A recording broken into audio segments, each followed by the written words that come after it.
Good Sunday morning and welcome to the Hot Seat Podcast presents Football Talk Live. I'm your boy Shawn Xavien alongside the homie, the storyteller, and of course Master Earl should be joining us a little bit later today.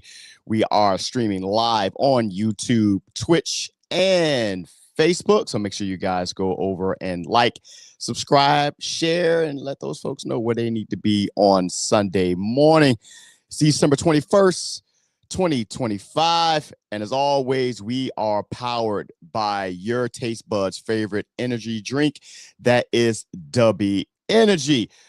Means no sugar, no jitter, better focus. And of course, if you don't believe me, you just go over to dubby.gg.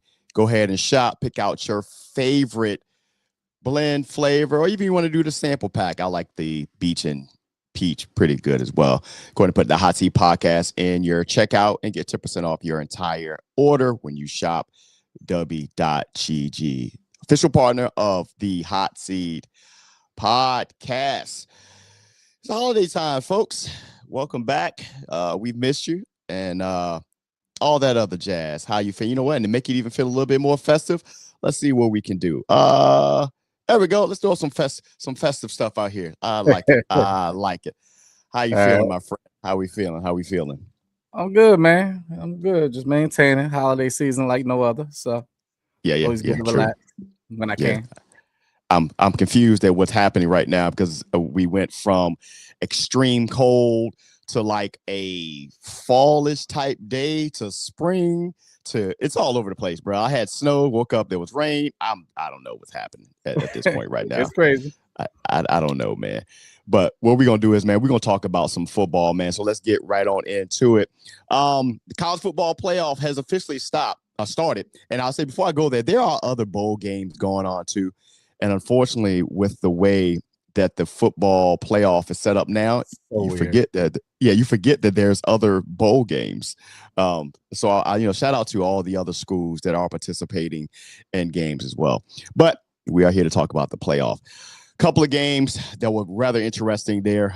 Some of them that we kind of knew what it was going to be. Oregon, JMU, and Tulane and Ole Miss. I will say that I was rooting for JMU. I don't know why, hometown, but it was a lot closer than it was supposed to be. The spread being like somewhere like minus 20. It was like 20 and a half on that JMU Oregon game. And with the score being 34-51, they actually covered that game compared to the Tulane Oregon game. I think it was like 22 and a half. They did not cover. They got beat by 31 points. And that game just looked bad from the jump. Before we go on to the ones that matter, really matter. Anything on the? Did you watch either one of the late games, JMU or Tulane? Nah, yes, real busy on that day. But watch my highlights, went over a couple different stats and things like that. Yeah. And the big talk is gonna be, see, once again, we told y'all don't put these teams in and everything. I know what the college playoff committee is trying to do, what the board is trying to do. Yeah. They're trying to get the feel of NCAA basketball. You're not gonna get it. It's a totally different sport. It's a different feel. Yeah. Honestly, a lot more things can go on in basketball than in football. You know what I mean? You put in some of these guys, I think they showed I think it was a Tulane player or something, trying to chase down one of the Ole Miss, or maybe it was JMU. Either way, it was just so outmatched when you saw the player trying to turn the corner. It was so bad, man. And I was like, oh no. It was so bad. I think we were out. I was with Xavien, and we were at a Christmas party last night.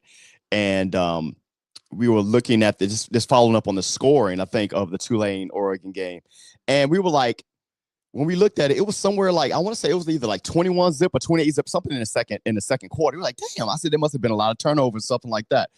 No, Oregon had scoring, and the numbers may be a little bit off, but you'll get what I'm saying.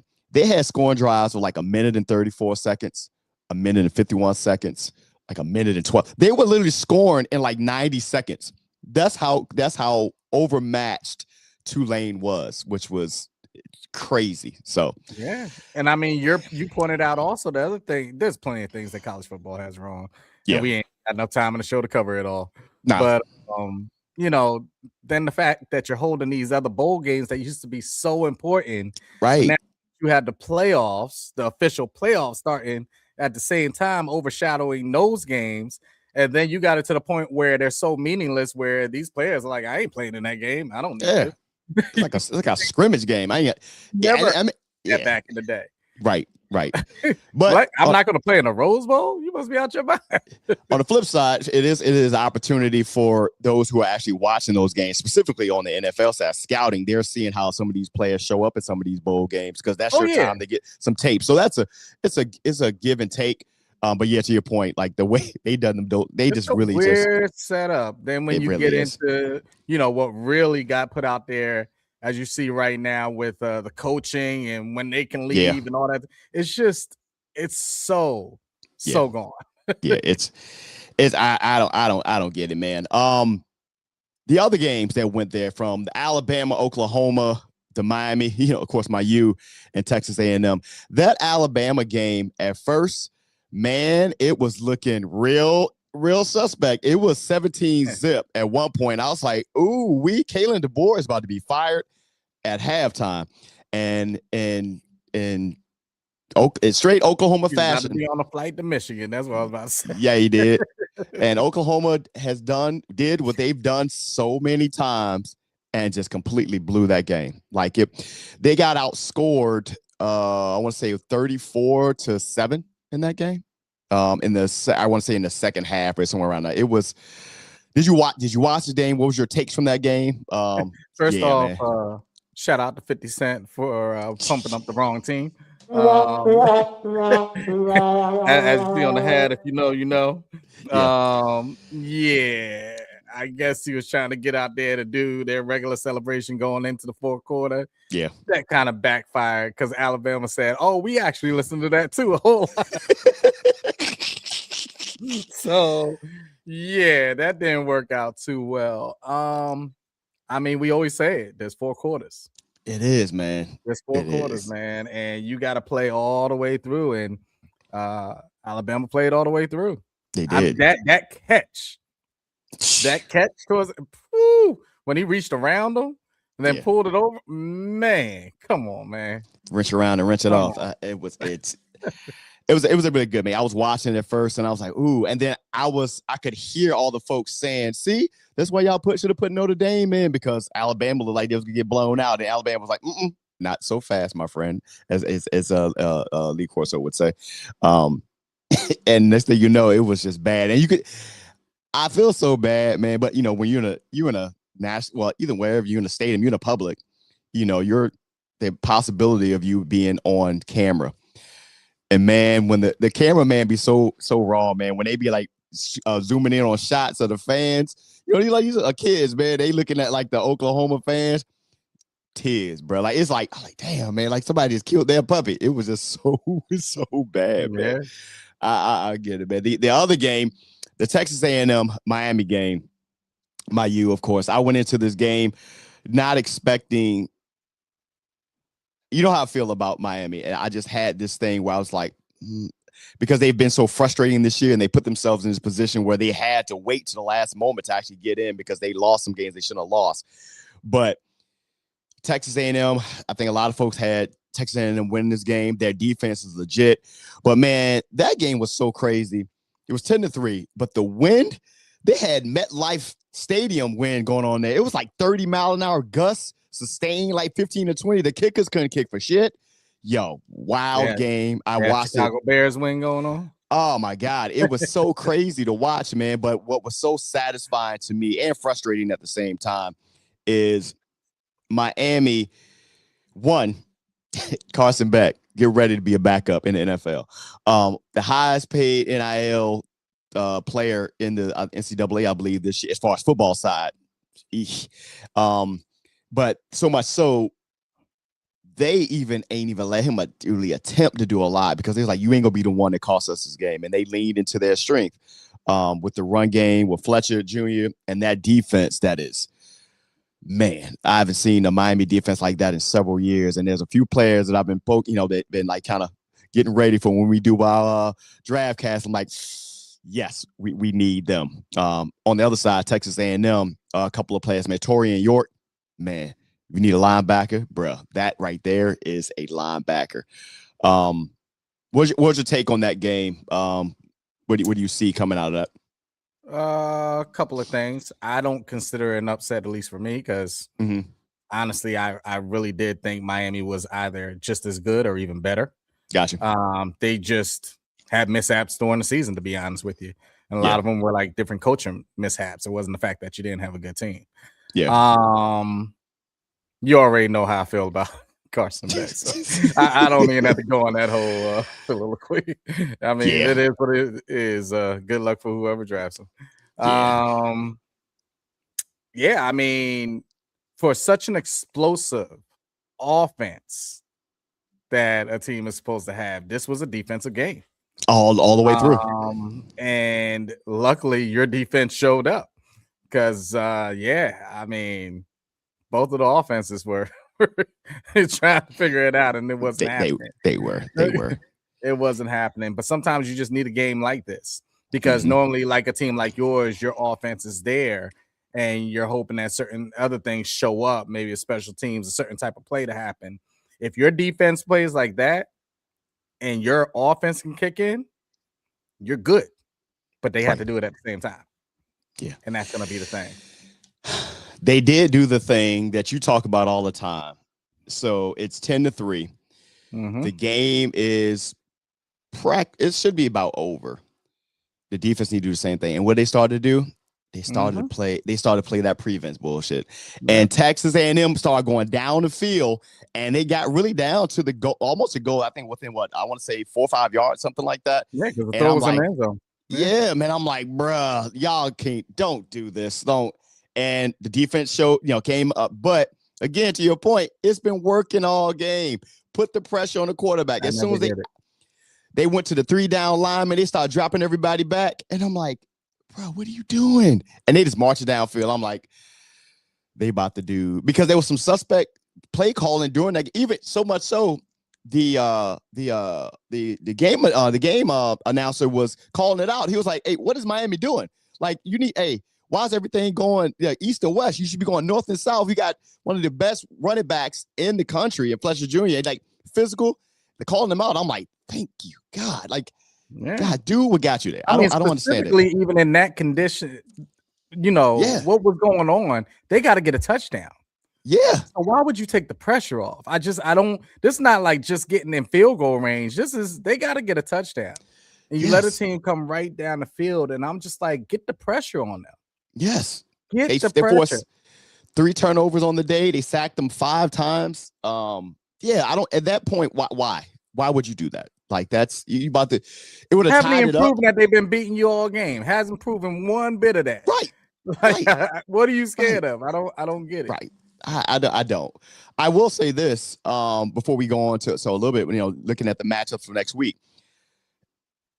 unless something really happens in the combine. But again, the combine, if the combine only shows you, guys in shorts and t-shirts, and then you're gonna talk about these guys there. But this quarterback class this year, Ty Simpson.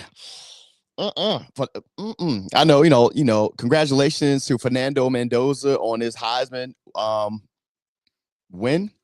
We'll see how he plays next week, but I don't know if everybody's clamoring for him. I know he has the stature, but you're clamoring for him. But the talk that I hear of people like building some of these quarterbacks up, I'm like, y'all are just doing this to do it. Yeah. Y'all are really just doing this to do it because nobody jumps off the paper to me. Nobody. Mendoza looks good. Don't get it twisted. Mendoza looks good, and I think he is perfectly coached. Yeah. You know what I mean? For the situation. Yeah. But I'm telling you, like, people going crazy and stuff like that and speaking all this stuff. I'm just like, no. But you want to know what's real crazy? I remember a couple years ago, it was leading up to these next couple quarterback drafts, and you always hear, oh man, it's gonna be the deepest quarterback draft. And I'm like, where do you see it at? Right. What are you looking at? I didn't see it last year. I don't see it coming up this year. No. You know what I mean? Like, where do you see all these A+ grade quarterbacks across the board? Just because you're putting up numbers in college does not mean I could show you people that put up less numbers, but I look at them and I go, oh, yeah, they're ready. Much better. They're ready. Yes. You know what I mean? Because you just see that it factor. And then there's certain people that you put up numbers and you're just like, while that person may be good, I think you're more praising off the stats. Yeah. Not to knock the Oregon quarterback, but I mean, Oregon's offense is just built that way to put up a crazy amount in numbers. Look what their last quarterback did, and look what he's doing, where he's at. You know, don't go by stats. That it should not just be the measuring. Oh yeah, they got this, they got that, they got this award, blah blah blah. You can tell. You can tell when someone has that it factor, and you really got to look when it's the quarterback, because this is 9 times out of 10 going to be the leader of your squad. Yeah. So they got to have a lot more than, hey, I can throw a bomb 70 yards. Like, okay, that's great. Sorry, I felt like you were just talking to one Diego Pavia for Vanderbilt, who is quite upset that he did not win the Heisman this year. Because he was the only, apparently he was the only quarterback to put up I think over like 4,000 yards total, I think, between rushing and throwing. But what does that really mean though at the end of the day? I have no idea, man. 826 yards rushing this year with 9 touchdowns, 3,192 passing yards. And then prior to that, he was at New Mexico State. I just don't. One, he's an undersized quarterback. He's all but 6 foot. He's listed at. If I recall, there's a quarterback that's actually was drafted in 3rd round and went to Cleveland last year that had a lot of stats too, and he got to the league. And yes, he is playing for the Cleveland Browns, but not right now. He's not. Well, he's on the roster, but he hasn't looked very good, and he didn't have the audacity that Diego Pavia had, to where, of course, he went on IG or whatever, was out partying and, F the voters and everything else. I'm like, bro, you do realize that. Yeah, and that's going to fare well. Yeah, because unfortunately, the media is what makes or break your career, man. I'm sorry, bro. Yeah, that's going to fare well. That shows that you're prepared for the next stage. Yeah. I don't. Yeah, it's. Yeah. There you go. And who made him like Nostradamus of quarterbacks? I don't even look at his stuff. I don't even get it, man. There's some matchups coming up next week, though. And I know we're not doing official. We don't have our regular picks on this, but of course we set up for Miami, Ohio State, Oregon, at Texas Tech, Alabama, Indiana, and then Ole Miss and Georgia. I'm gonna let you go first. Which one is the most, I guess, interesting game to you, or the game you look forward to?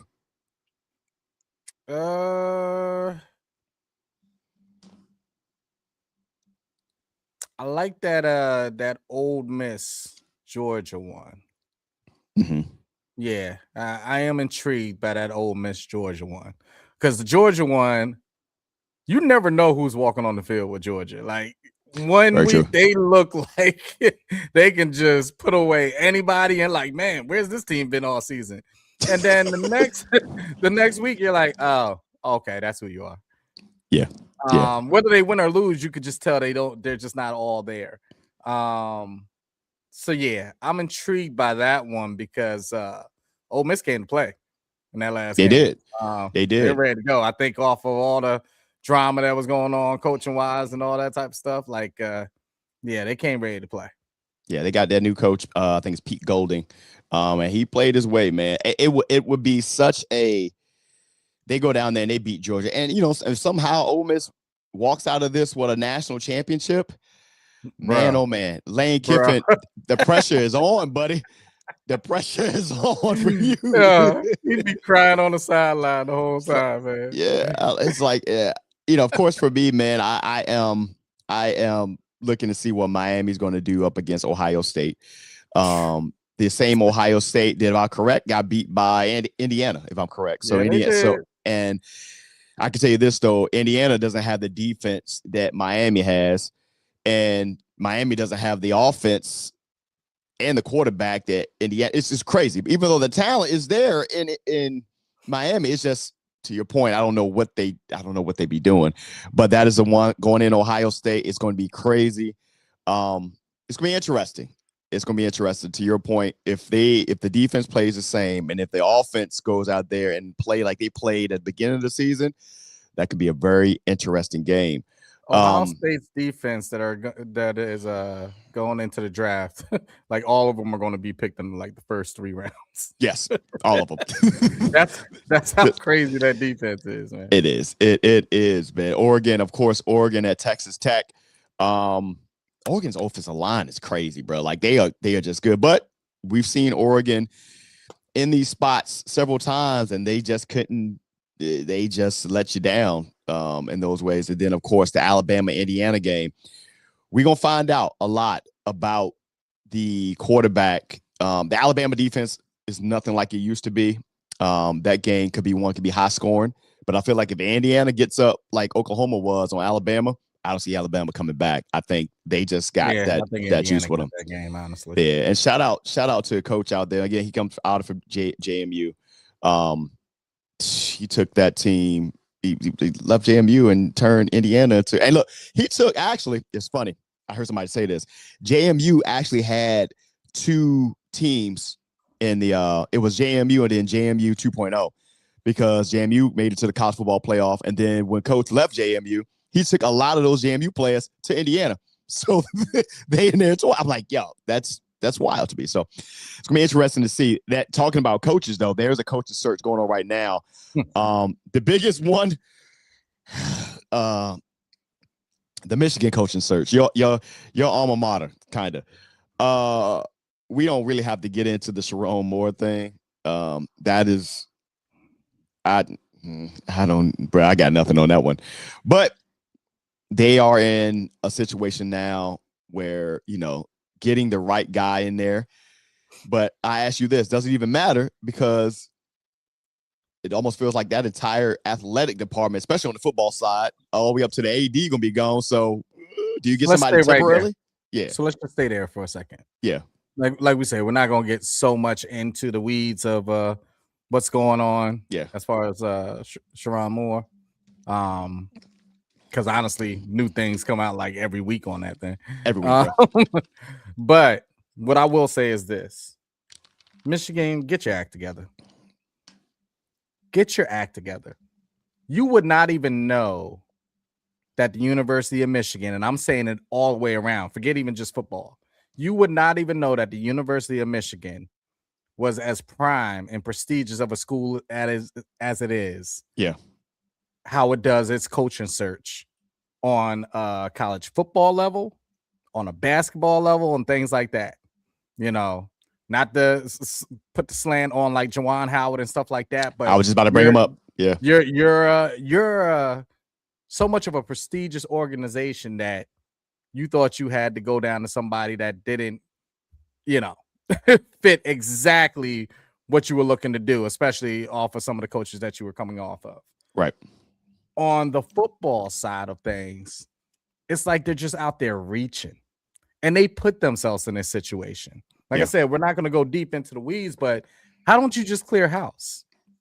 The athletic director, Ward Emanuel, you're on back-to-back scandals. Yeah. And you were the one at the helm. and you're still sitting up there and you're going to be the one to turn us around? I think not. I don't want your opinion at all. In fact, the only reason I would have you in the room is because whatever you think is good, I would do the exact opposite. I would do the exact, hey, I like that coach. Okay, take him off the list. Take him off the list. We don't need that guy. Because you've gotten it wrong the whole way around. And when you start breaking down and seeing how much the University of Michigan knew about these different scandals, particularly this last one, and how long they've been investigating and doing certain things. Right. Yes, I'm not here to take any type of responsibility away from like Sharon Moore and the decisions that he made. But the university is also just as much at fault, because when you go around within that whole sideline and the coaching staff and stuff like that, you're hearing more and more, oh man, we've known this since X, Y, and Z. Right. What y'all talking about? Like, this been going on since so-and-so. And then how did it get discovered? Well, you cut somebody up off that staff, and then she was like, all right, well, here's the receipts. And then shit hits the fan. So if you know that, and I mean, just trace it back to just the money part of it. If you know that as a university, what are we talking about? This was the aftermath and the consequences of him losing the Ohio State game. Plain and simple. You would not even have heard of this if he beat Ohio State this year. I guarantee you. Somehow would have been brushed off the rug. All of a sudden, a whole bunch of money would have been thrown what's her name's way, and he still would have been coaching. And that's it. But we lost to Ohio State, and all of a sudden the floodgates open up. And you open up these floodgates, and you didn't realize you slandered yourself, because all the coaches that you probably would have sat back and spoken to were already spoken for. Yeah. Now what you gonna do? Now you're gonna have this person in position for a draft class to come in. And this is the part I really hate. Forget everything else. Take me off of being a Michigan fan. Just straight up being a human. You play all your life. Your parents have been building you up, taking you out to all these practices, things like that, paying for certain training and stuff like that to get done. For a coach to sit in your living room to say all the things they're going to do for your son. You commit over all these other prestigious schools to go there. And then less than a week later, you hear this drop? Yeah. That's crazy. Forget about me being able to transfer somewhere else. I want to sue you. I feel like there's been negligence all the way around. Because even if I can transfer somewhere else, once I said I wasn't going to that other school, let's say it was Alabama or Georgia or even Miami, whatever it is, guess what they did? They put somebody in my place. They drafted somebody. So now it's a different look of me going there instead of them knowing they have me and they can work around that. People think it's as easy as pressing a button and I'm just there. No, they got somebody. They got somebody. It sucks, bro. It sucks. And it's a horrible feeling because all I do is put myself in the place of, if my son, we went through all that all our lives to get to a point of him saying I'm committing to so-and-so, and then to hear this a week later, come on, man. Come on, man. Especially in a time now, you know, when we were growing up, in our early days, when we were watching all the scandals that were happening around improprieties as far as money and stuff like that. Now we've moved past that. You got NIL, you can actually officially pay players. So you're like, okay, we're over that hump. Yeah, the scandal now is you got this type of stuff happening on the backside. And while they're going to frame it around the whole Sharon Moore thing, the entire athletic department the whole thing, man. Oh my God! Going back to Juwan Howard, it was some other. It's all these other things that are happening there. I'm like, bro, what are y'all doing? What are you doing right now? It's oh my God. And side note, it's not to put this out there. I know, Gary, you're out there on it. What the hell is in Michigan coaching water? Like this Michigan, what is going on? I see the other one get broken down through that. Oh, I think I'm better. I can hide it better. What are we doing out there? I've no I you thought not they see what just happened? I thought they cleaned that water up. Crazy. Nah, you know, if you know, you know. I thought they cleaned that water, but apparently they didn't because it's still happening. No, bro. No. I It's don't know crazy. what's. I know the next time I go up there and visit, I ain't drinking no goddamn water. I'll tell you that. Get me in trouble out here. Oh my gracious, man! This is the Hot Seat Podcast presented Football Talk, live powered by DUBBY. I'll be boy Shawn Xavien alongside the Hobie, the storyteller, man. It's the holidays, man. Football season is upon us. College football is freaking insane right now. But you know, eventually you got to leave college and you got to go to the NFL. So let's go talk about some stuff on that side. Where do we start? This is the time of year when the games are being played on every day of the week. You look up like, damn, I didn't know there was a football game today. Yeah. So let's go back to the Thursday night game though, and that being the mega matchup of the Rams at the Seahawks, which was a very entertaining game. So much was happening during that game, high scoring. Matthew Stafford was out there. Everybody wants to proclaim him the MVP this year. You can do that just off the numbers alone. But all in all, the Rams put up 581 total yards. Gary's coming. Sorry. 3 forced turnovers, man. Oh my God. Yeah, sorry. Yeah, it happens. It happens, man. I've never seen a team be so good and still lose the game like they did. Puka Nacua had 220 something yards, man. It was insane. Sam Darnold looked bad, and then he looked good. Like that's that thing. And then all in all, Seahawks, they walk away with a 1-point win. And they are really battling for that NFC West division and that number 1 seed. They are really trying to go for as well. What was your takeaway for that team? And be honest, what do you believe in either one of these teams when they come down to it? Let me hit on a couple of things. Number one, did we not just see between this game you're talking about and the game from last night, 2 of the best games of all season? I mean, in 1 week, a couple days apart.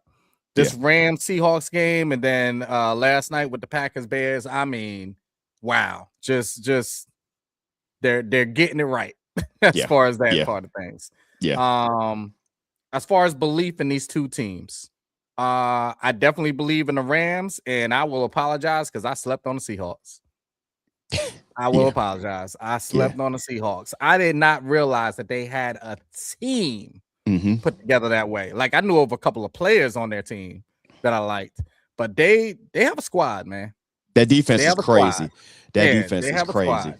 Yeah. And you know, when you sit back and you look at how these Seahawks are keeping it together, I mean, you can say whatever about how Sam Darnold started off that game, right?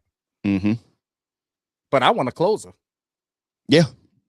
I don't want the vice versa. I don't want the person that's shining for the first 3 quarters and don't show up in the 4th. I want the person that's the closer. And for you to go through that abysmal of a start and then to end the way that you did, and your team believing in you. Belief is a huge thing. That team believes in that quarterback. And just do. I'm not going to even pounce on the Rams because I mean, they were out there without Devontae Adams, and they could have won that game. Yeah. Against a very good team. You know, you already spoke about the stats and things like that. Yeah, I mean, I still don't want to see the Rams if my team was in there like that. Yeah, they're a very good team. Yeah. But what do we always go to? We also talk about what? Coaching. And props. I mean, on the Rams side, you already know that person got their props. Yeah. But on that Seattle side, Mike McDonald. Yeah, man. Is he truly new to the game? Because I'll tell you what, he got it together, man. He is the epitome of this is why. And a good thing is he's in that Seattle market where they don't have that media on top of them all the time. Of course, Mike McDonald was the former defensive coordinator for the Ravens just a few years ago when that Ravens defense was crazy. And then they were they were losing in the playoffs, not because of them. It's because their offense was just like making bad decisions, so forth and so on. So Mike McDonald gets out to Seattle. Of course, that first year he had Geno, gets Geno out of there. That defense was still young. And you blink and they have one of the top 5 defenses, if not the top 2 defenses in the league. Point differential of almost 170 points, man. They're beating people. But I mean, to your point, they have a squad out there. And this is what happens when you build right and you allow your coach to actually build the identity of the team and not be so hurried to find the next new thing. Geno, I love Geno Smith, but he's taken a step back since he went to Vegas a lot. He may be on the downside of his career now.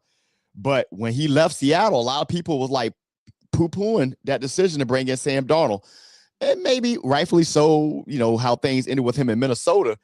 But man, to your point, that Seattle team, and no one wants to go play in Seattle. Everybody, Seattle, that crowd, they have that true 12th man. And it's right now they are the number 1 seed. So the road to the NFC goes through Seattle right now.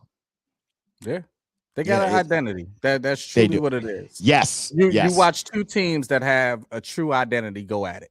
Yes. And it won't be the last that you see of them. No, not at all. Switching to the games, of course. Remember I said there's a game like every night. 2 Saturday night games.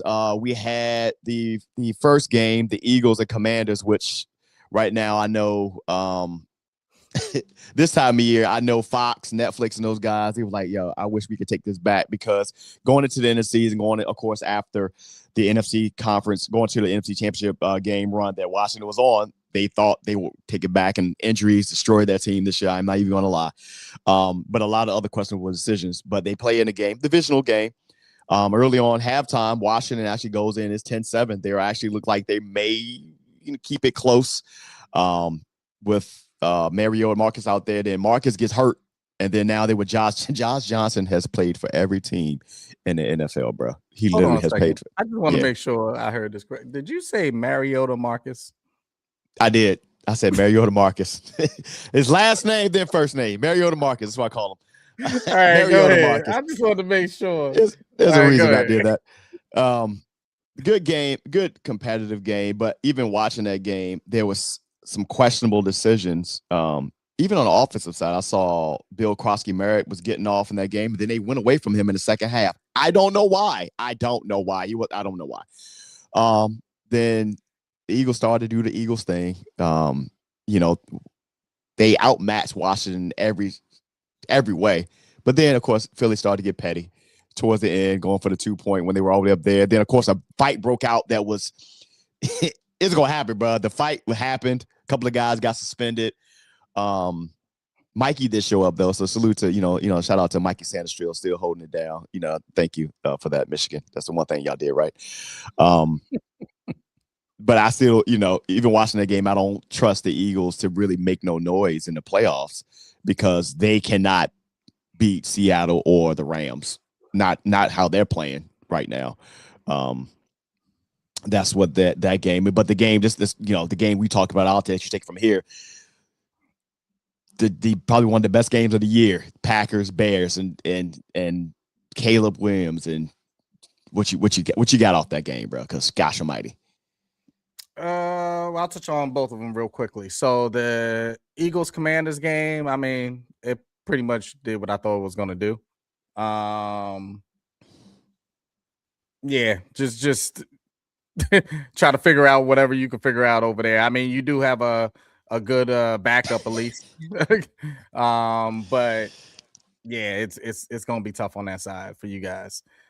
Eagles wise, I mean, we could down them all year round, but they still have a team put together that if they can click right and make a run, they can make a run. The thing is just seeing if they click on all sides of things. That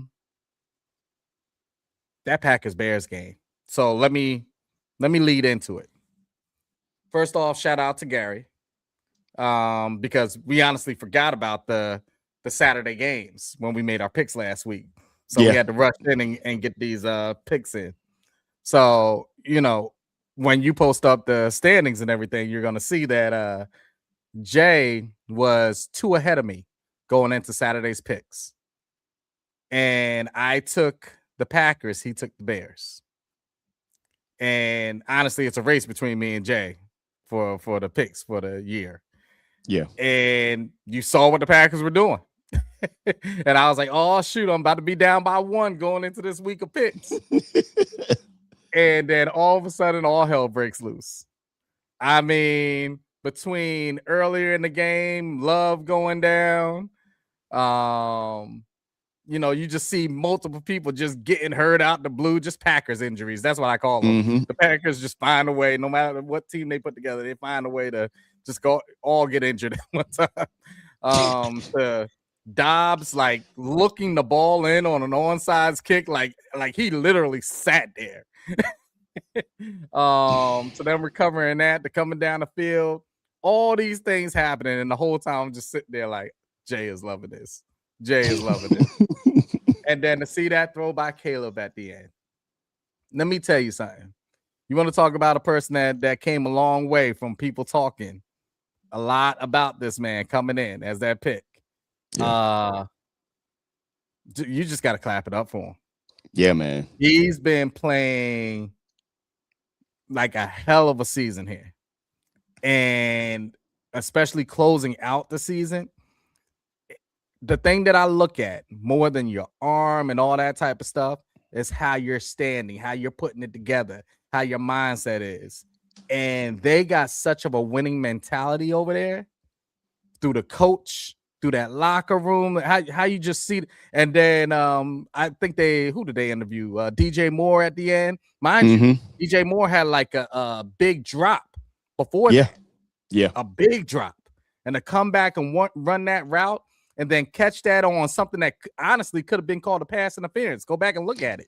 Yeah. The guy hit him early and was wrapped around his head and everything, and he still caught it. Like, man, you want to talk about a made-for-TV moment. It was awesome just to see. It wasn't awesome to see now I'm down by 3 to Jay.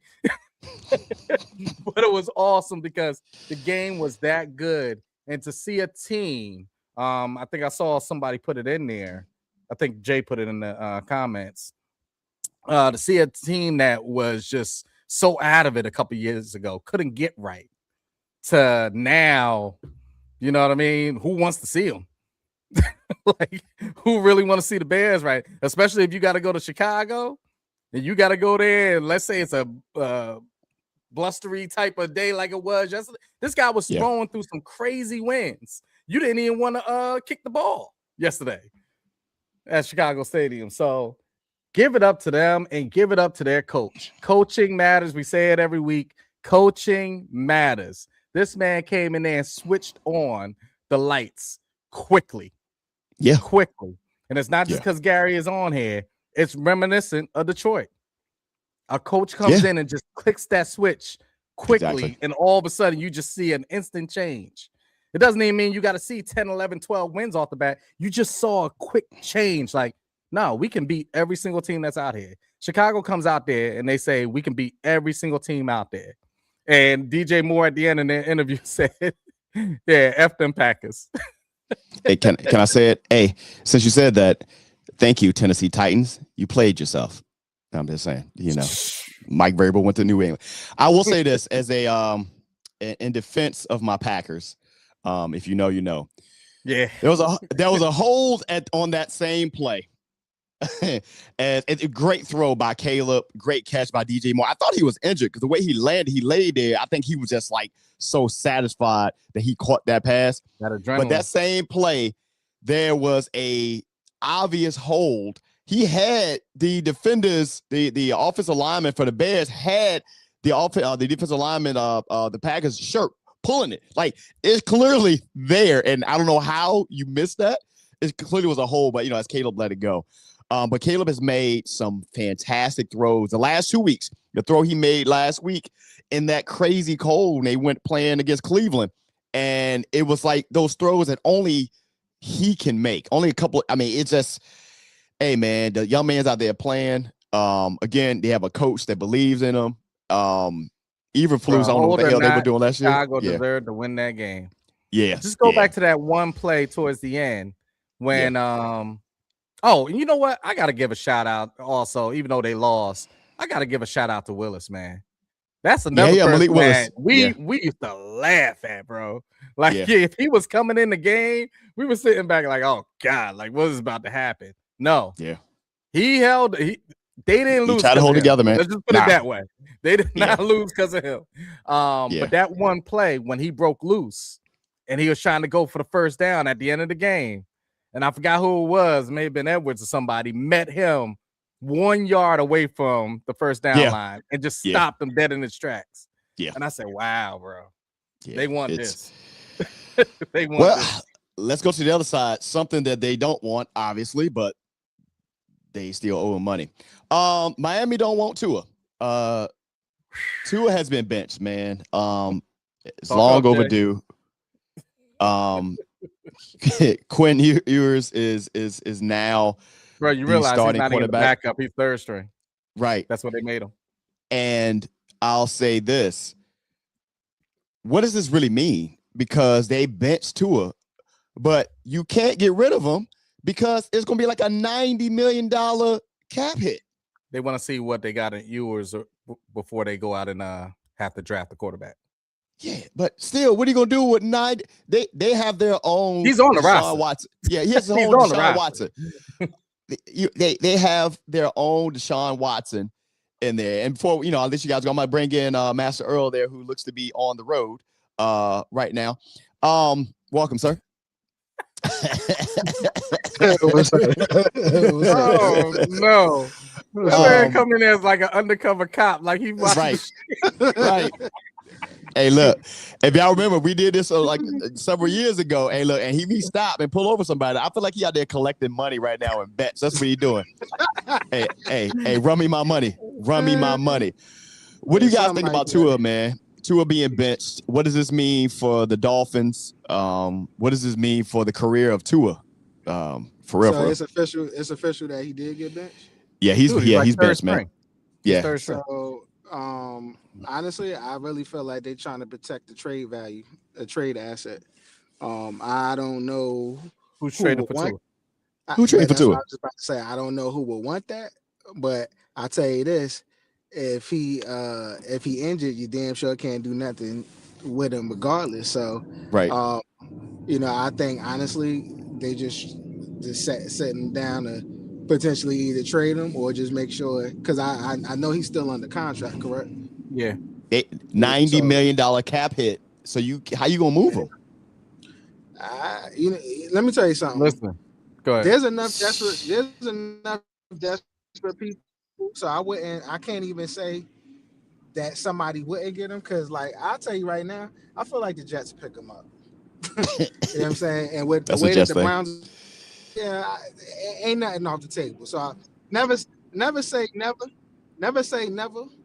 You know what I'm saying? But I just really feel like they're just trying to protect the asset at this point because they're done with him. And the ill thing is, were they officially out? I thought they was fighting back for potentially a wild card spot.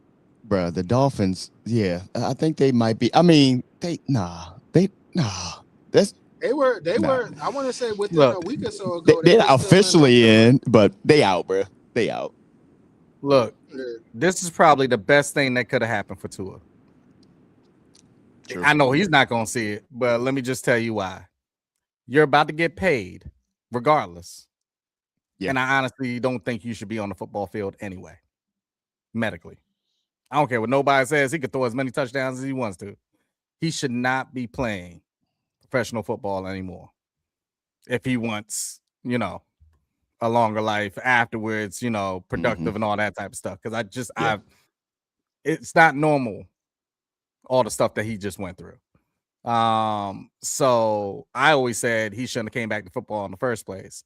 But I mean, if you could be third string, sitting on the sideline making what he make, it is what it is. Now I know mentally on his side, he ain't gonna want to see it like that, and he's gonna be, pretty much put down in that type of sense. And people really gotta look at him mentally wise, because it can definitely play a part in what's going on. But I mean, you know what Miami's doing. Miami's throwing Urs out there, trying to see if he can do anything. I mean, it's another quarterback that once again I didn't believe in, but they're in the league. Yeah. So we'll see what they can do. I don't know. Just bad decisions that's been made for an organization, and you put yourself financially behind because you didn't have no other one. And now, what is that? What do you have a lame duck coach in Mike McDaniel? You only got 3 games Mike McDaniel left. gets fired because I would hire him as an offense coordinator tomorrow. I would too in Washington. Yes, would. I definitely would. He gotta go. I hope he gets fired. Some guys are just good as coordinators. They're not all built to be head coaches. I absolutely would have Mike McDaniel in Washington yesterday. Hey, sir, come on through, because that he can do. The head coaching part, I don't think that's his thing. I don't think that's his bag. At the end of the day, let's talk about something else here. While we have Earl here before he gets out and collects on one of his stops. This is an interesting conversation, and it was prompted because I saw a meme. And I'm loosely quoting it because I forget how it goes, but Earl, Dave will get the reference. At the end of Avengers Endgame, Thanos was sitting down on the thing, as he's waiting for the last stone to come out to him, and you had Cap, Thor, and who was the other person? And Iron Man all walking out to him, and he said something to the extent of, "You did pretty much all this led back to me." And, if I should have had the clip up there. And it prompted that people for the longest time, they hated the Patriots. Tom Brady, leaves for Tampa. The Patriots fall happens. And, Belichick's gone, so forth and so on. So now, the Chiefs, they've reigned supreme literally for like the last 10 years, man. And with the ACL injury to Pat Mahomes, he's probably going to miss the majority of maybe up to like halfway the year. But even then, that team has a lot of holes. But lo and behold, the fall of the kingdom, and you look up, and the Patriots look like they're back. Even more so, they got a former Patriot who had the Tennessee Titans. Once again, Tennessee, you played yourself. And Mike Vrabel did the same thing that Ben Johnson pretty much did in Chicago. Took the same squad. Yeah, they spent a little bit more money out there, but same quarterback and everything else. Flipped it overnight. Mike Vrabel shows up in New England. Same quarterback and everything else, and have these guys leading the AFC and looking like the road to the Super Bowl goes through them. So what do we got? What do we got here? We got the fall of the kingdom or the return of the empire? Which way we leaning? I think you got both. I mean, I think you got the fall. Let me not say fall because he's still coming back. We got to pause on the kingdom. You know what I'm saying? And it needs to be some regrouping when he gets back. I think this should be an eye opener for KC to stop putting everything on the backs and the shoulders of Mahomes. You know what I'm saying? Because it's like you got to put the right people around him. You can't just be lazy and just put anything around him because he's Mahomes and to say he's going to make it work. Like, that's not fair. I feel like that overexertion is what led to his injuries. 2, Travis Kelce probably need to hang it up. He seemed like he's engaged. He's living that life. So he want to be Mrs. What's his name? Damn, don't do that to him. My bad. I'm sorry. That's disrespectful.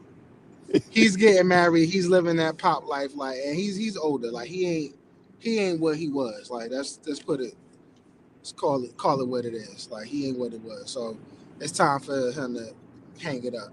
Now, with regards to the Pats ain't back yet until they win, but they're on the right trajectory and bringing it back. And I appreciate this Pats situation more than I ever did with Tom Brady and them, because you actually got to see like the buildup as young guys. You know what I'm saying? Like, if you think about it, he ain't really got no superstars. He got a couple in the making, but he ain't got no superstars. They just literally just put that together through the mud, yo. True. You know what I'm saying? They put that together through the mud, and they got people that's playing together that's going to play as a team. You know what I'm saying? And that's what it's about. You know what I'm saying? And I think, it starts with the coach. It starts with them buying into a culture, because that's essentially what they did with Rabel. They bought into the culture. Rabel, I feel like, was very, shout out to Kraft for the forward thinking of bringing Rabel there, because it's like you have somebody under the Bill Belichick tutelage in a sense, but he ain't Bill Belichick.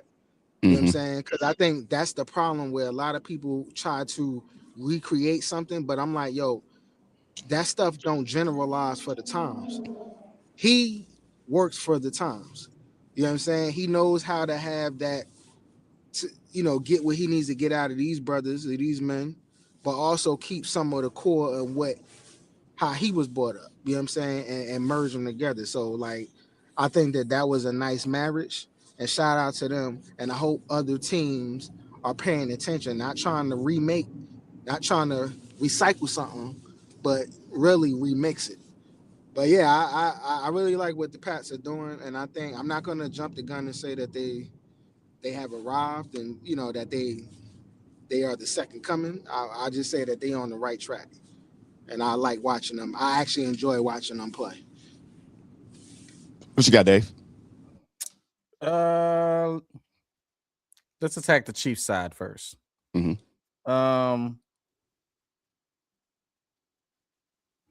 As long as you have Patrick Mahomes, you can figure it out. So when people are even talking like a full rebuild, I hear you. But as long as you got Patrick Mahomes, 90%, 75%, you have a shot. And what I mean by that is what they really should have been woken up to, the Chiefs. All these other star things that they're looking at. You know what you lost in the last couple of years? You know how you lost the Super Bowls? You don't have a line. You don't protect the guy that you can put just good receivers around and he can make it happen. But you can't put mediocre ones around him and then don't even give him time. like it's crazy. The equation was meant to fail, and they didn't wake up to it until now. He's hurt. So now what you gonna do?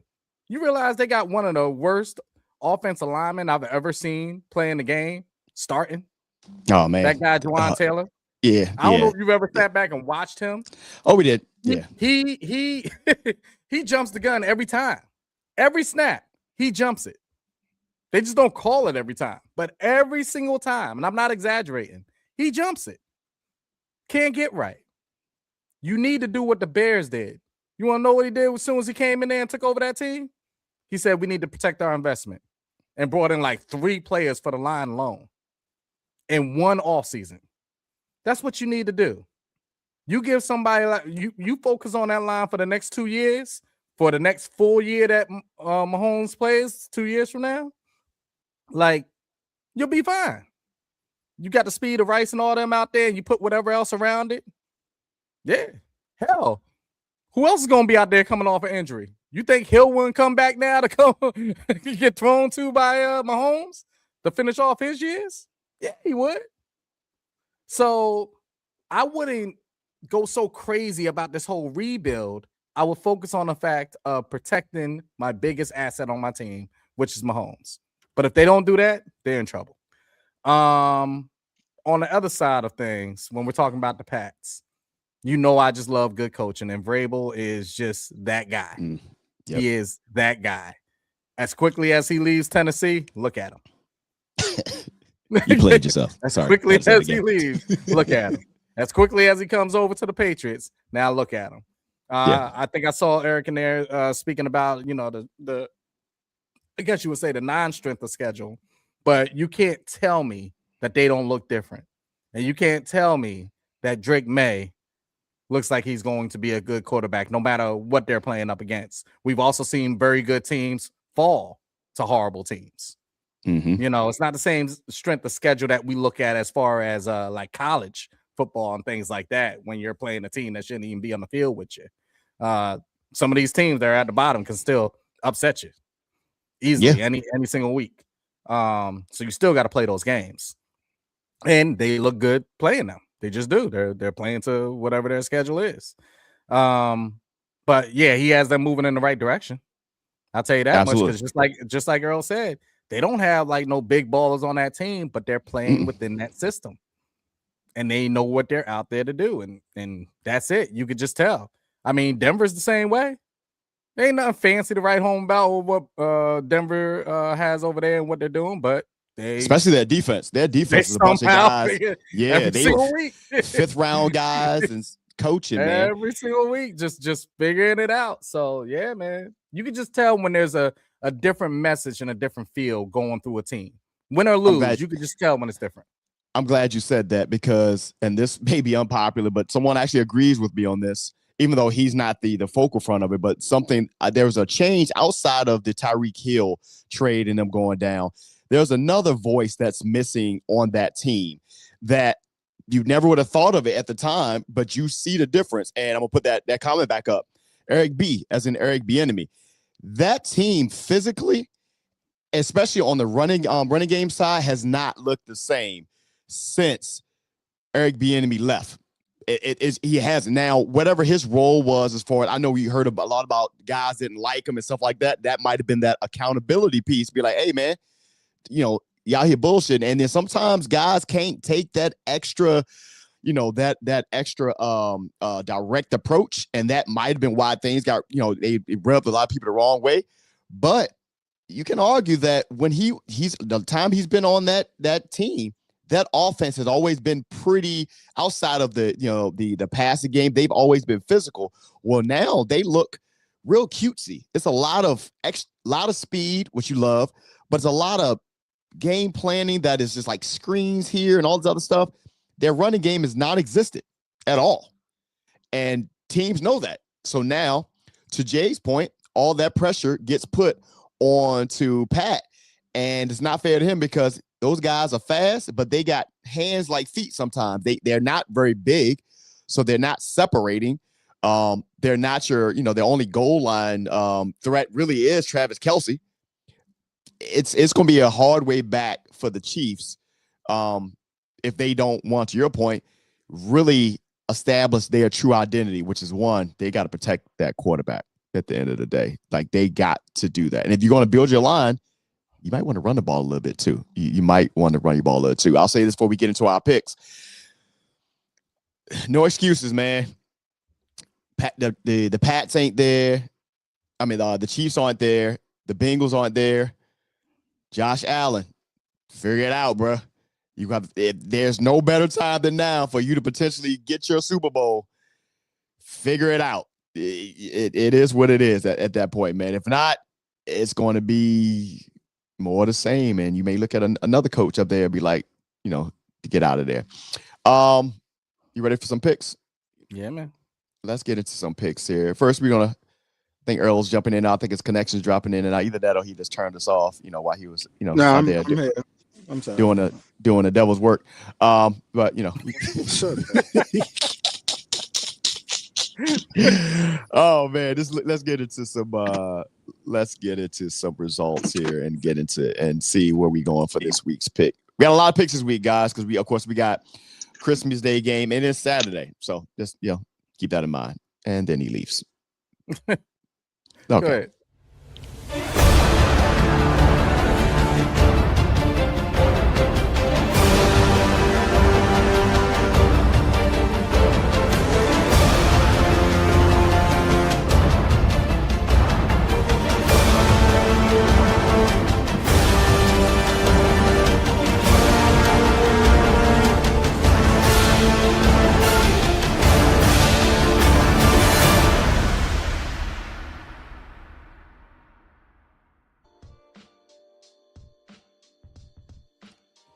I know one thing. Going through the results, it's so epic, the sounding of that thing. I will say. There we go. Like, God dang, this is really serious. Shoot. He about to go kick down the door. Run me my money. Excuse me, guys. Give me a second. Oh, that's hilarious. Let's get it. Let's get into some picks here, man. Buccaneers at Panthers. The surprising Carolina Panthers, man, are trying to win the division. Because the Buccaneers have kind of fell off. A lot of injuries for those guys. And man, we've come so far from, getting down on little buddy, the quarterback down there in Carolina. I'm going to rock with Carolina on this week. Who you got, Earl? I got the Bucks. All right. I got the Bucks. Gary has the Panthers. I'll get Malik's afterwards. I'll get Malik's and Javen's. Hey, ain't nobody asked all that, Gary. Yeah, don't. Not how many times you lose, is how many times you win. If that makes sense. Yeah, I got yours, Gary. Shout out to Anthony Joshua. Just saying. Look, that man's gone 2 separate places. God, so bad. Jay, Bills at. Oh, my bad. I thought he gives. Yeah, Jay, go ahead and get your pick in. That first one was the Buccaneers at Panthers. Bills at Browns. I want to be wrong, but I'm gonna go with the Bills on this week. But I also want a good game from Shador. Just because, see if Myles Garrett can get that sack record this week. It's a possibility. Oh, yeah. Who you got, Earl? I got the Bills. All right. Gary has the Bills. Wonder if Jay's still on here. I hope so. I'll hit him afterwards if he's not. Chargers at Cowboys. Man, Cowboys look like they was doing something for a second, and then no. A lot of injuries, man, in San Diego. I mean, the Chargers, LA. Oh man, I'm gonna go with the Chargers. I'm gonna go with the Chargers too. I don't trust the Cowboys. I'm going with the Chargers because I don't like the Cowboys. I mean, I'm saying how it is. That's it. Is what it is. Gary got the Chargers. Jay put his other picks in. He went Bucks and Bills on the first 2 games. All right, let's keep this thing going. Jets at Saints. Battle for whoever want that one of those top 2 picks. Oh, damn. They should do a coin flip, and whoever wins the coin flip, they win the game. They shouldn't even play this game. Let's go with this. I'm gonna go with the Saints, man.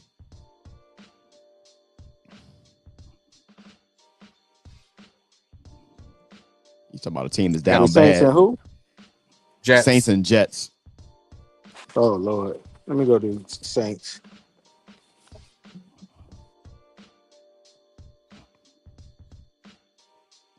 Ain't they still like in a negative, Dave? The Saints on their they're like their cap right there as far as figuring out their cap. They still overdrafting. They still getting overdraft fees on that cap, which is crazy. Vikings at Giants. I told you, don't ask me for the rest of the year, so you already know my pick. Same. I'm gonna go with the Vikings, man. Coming for that number 1 spot. Shit, mess around, you be drafting another quarterback if he don't stop taking hits. Hey, stop it. Yeah, I know. I just watched it. I was like, damn. Worry about yourself. Shit, we might be doing the same thing in a couple of years. Worry about yourself. Yeah, like a bubble wrap out of quarterbacks. Damn. I don't know what's going on here. Gary has the Vikings. Gotcha. Keep this thing going in essence of time. Chiefs at Titans. This is a poop game. I'm gonna go Chiefs. I'm actually going to Titans in this game, bro. I mean,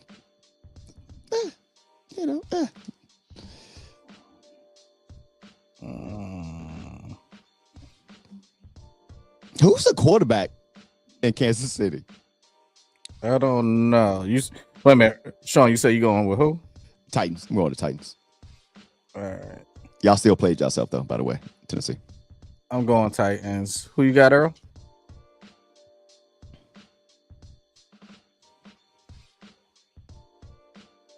Who you got? Can you hear me?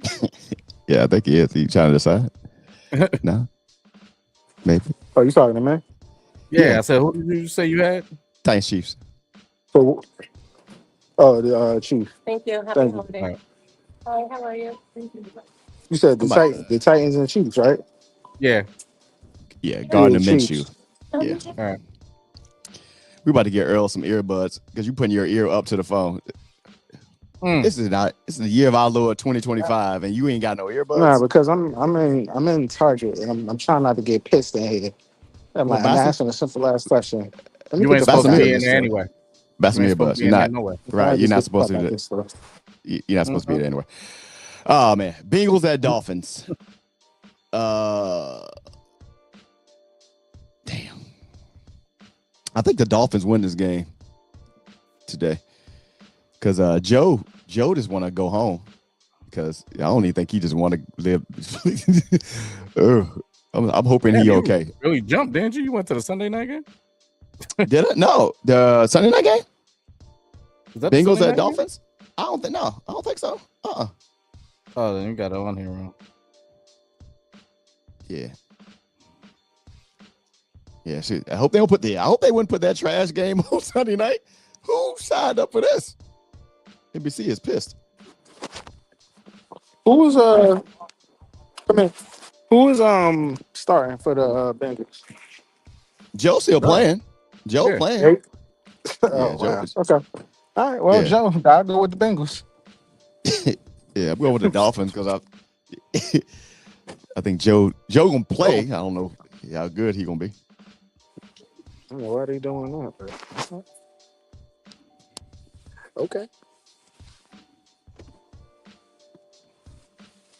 Who you want on that day? If you went, Dolphins or Bengals? Bengals. Gotcha. Just because I know Jay's gonna pick the Dolphins. Falcons at Cardinals. I got Falcons because the Cardinals are trying to get a quarterback. Got it. Sheesh. I'm gonna go Cardinals. And it's still Kirk. Yeah, Kirk's still out there. Oh Lord, yeah. Kirk. I'm gonna go Cardinals. Kirk trying to get another job somewhere, and somebody gonna do it. He will.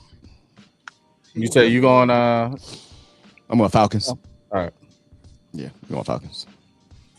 I'll do Falcons. I'll shoot. Then I might. He went Cincinnati. All right, I'm gonna change one of my picks here. That's Nah, you can't do that, bro. I can do what I like. Let's see. Yeah, I gotta switch that up. That's supposed to be my gimme. Shoot, I might have to go Panthers. I'll see in a second. I gotta have something different. Good game right here, man. Jags at Broncos. That defense is vicious in Denver. And I'm not sold on Sunshine, even still. I'm going with Denver. I'm going with Denver. Hey, yo, the way Denver been playing, yo, sign me up for Denver, yo. Y'all know it was 70 degrees in Denver like last week at one point. It's like, and then it just changed. It's like, what? Who you got, Dave? Who'd you go, sir? That's the same. Oh, okay, cool. Steelers at Lions.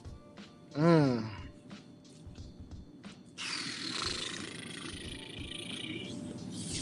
gonna go Give me Lions. Detroit. Give me Detroit. Oh, yeah, I agree. Same.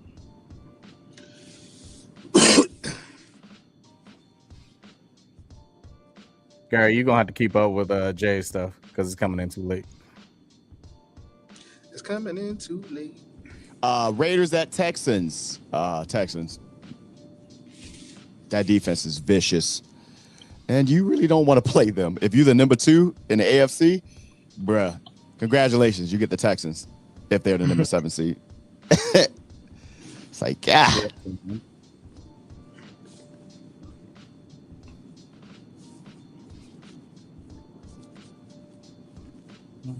Who'd you pick on that, Earl? Texans or Raiders? Texans. Okay. I'm assuming Dave going with the Texans as well. Mm-hmm. All right, Sunday night game. This game was flexed. Patriots at Ravens. All that talk I just did about the Patriots, and I'm going to pick the Ravens for this. I feel like this would be a Lamar Jackson Superman game because they're gonna need it.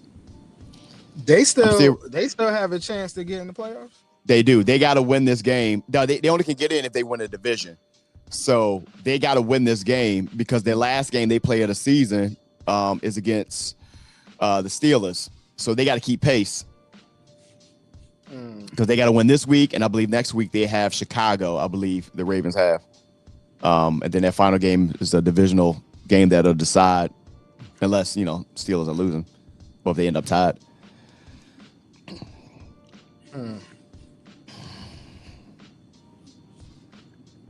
Wait, who y'all got?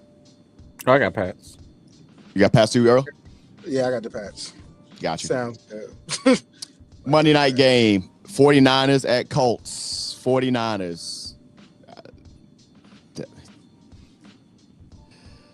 Damn, man, I was hoping the Colts was my division winner, and that just fell apart.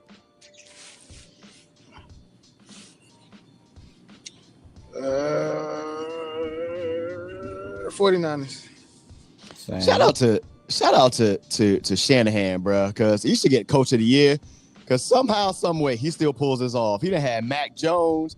He done had all types of injuries. He done lost Brandon Ayuk forever. All types of injuries. And sure enough, you look up and these fools are still up there again. Wild every year. Gotta love Kyle.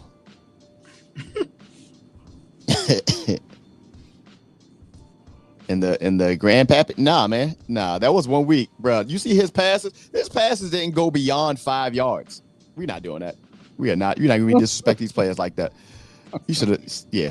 I'm with Cam on this one. You should have called him a Colin out this joint. Call Cap. The hell?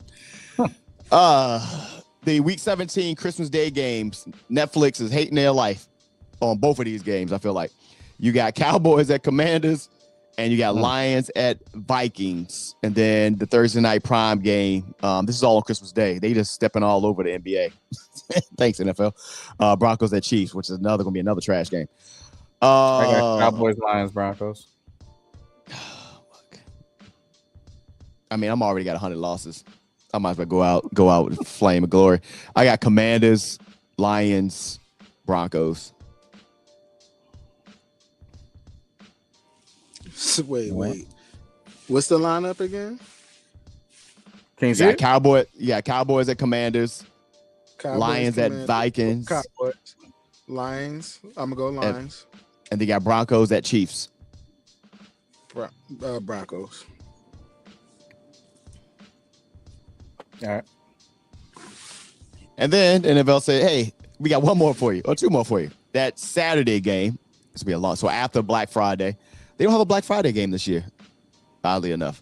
You got Texans at Chargers, and then you got the Ravens at Packers. I said Bears.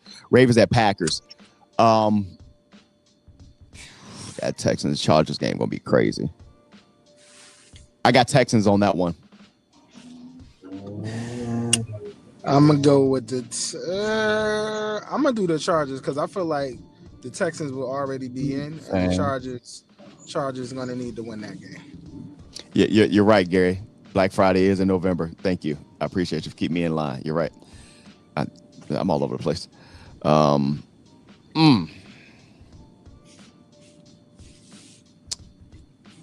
Jordan Love was he even got his eggs scrambled again, looked like, or whatever happened to him. Woo. I mean, you can count on him getting injured, man. I got the Ravens in that game too, bro.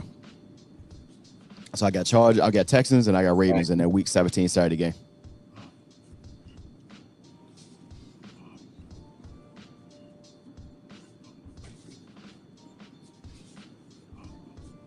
And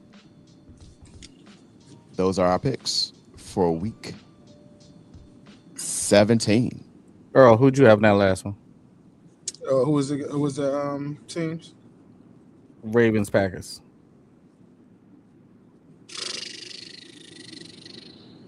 I'm gonna go with the Ravens because I felt like they would still need to win. Right. Yeah, they gonna have to. They definitely gonna have to. They definitely gonna have to win. All that being said, it's definitely gonna be some folks after this week. They are headed to the beach, man. This may decide a few folks. They headed to the beach during the holidays, so forth like that. Hold on, let me look real quick.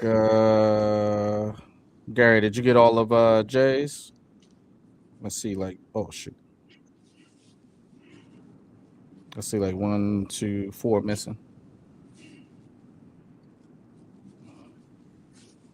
Jay.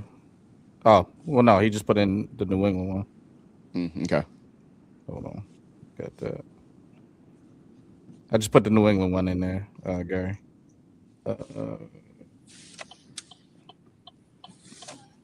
Jets Saints. Jay. We need Jets Saints, and then we need the last two. We need for next Saturday, Texans Chargers, Ravens Packers.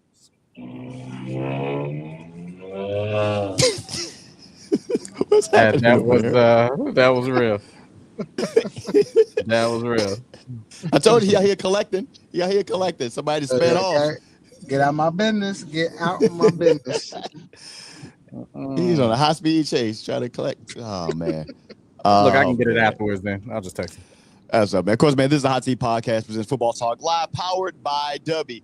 Again, go to DUBBY.gg, get 10% off your purchase when you insert code the Hot Seat Podcast at checkout. No sugar, best in taste, no jitters, maintain focus. DUBBY Energy, official partner of the Hot Seat Podcast. Guys, be safe. Enjoy your holidays, Christmas, everything else in between. We will probably see you guys after the new year. We won't see. Well, we might see you Sunday. I do an end of the year podcast. Yeah, we got the. We'll definitely see you at end again podcast. A lot of stuff happening there. Of course, we got some film drops that are coming out right now. They're already dropped.